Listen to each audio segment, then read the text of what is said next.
तो बाबा जी ने ये कहा, बच्चा अधर्म जो है अपनी चरम सीमा को लांघ गया। और ऐसे ही उस समय हुआ था भगवान राम के समय। बाबा जी ने कहा कि यदि तुम धर्म पर होते, कर्म पर होते, न्याय पर होते, सदाचार पर होते, सेवा करते, चरित्रवान होते, शाकाहारी होते, मानव की कदर करता, मानव में मानवता होती, आत्म धर्म पर चलते, अपनी नीति पर चलते, तो बाबा जी ने कहा भगवान राम को आने की आवश्यकता थी क्या?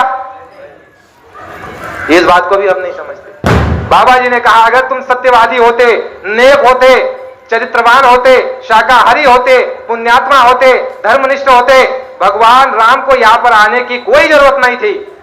फिर बाबा जी ने कहा कि अगर तुम नीतिवान होते, सत्यवादी होते, प्रेम से रहते, आदर से रहते, सम्मान करते, सबके काम आते, तो भगवान कृष्ण को चक्र सुदर्शन पकड़ने की आवश्यकता नहीं थी प्रेमियों।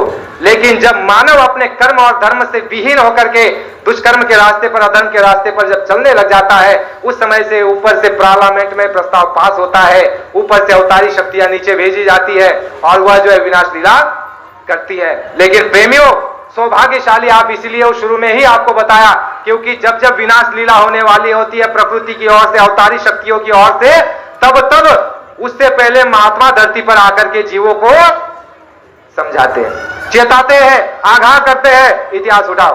आपको ये किसी ने नहीं पढ़ाया, ये बाबा जी ने हमको पढ़ाया है। बाबा जी ने यह कहा भगवान राम के आने के पहले वशिष्ठ मुनि ने राक्षसों को, पिशाचरों को कहा कि रास्ते पर आ जाओ, धर्म पर आ जाओ, नीति पर आ जाओ, सदाचार पर आ जाओ, दूसरे के अधिकार को मत छीनो। यदि तुम नहीं मानोगे विनाश के लिए ऊपर से शक्ति उतारी जाएगी, तुम्हारा भी इंतजाम होगा। लेकिन जिन लोगों ने मान लिया वो बच गए, जिन्होंने नहीं माना तो देखो विनाश हुआ कि नहीं हुआ।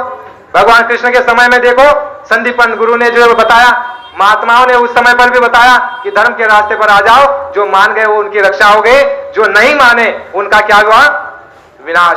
विनाश।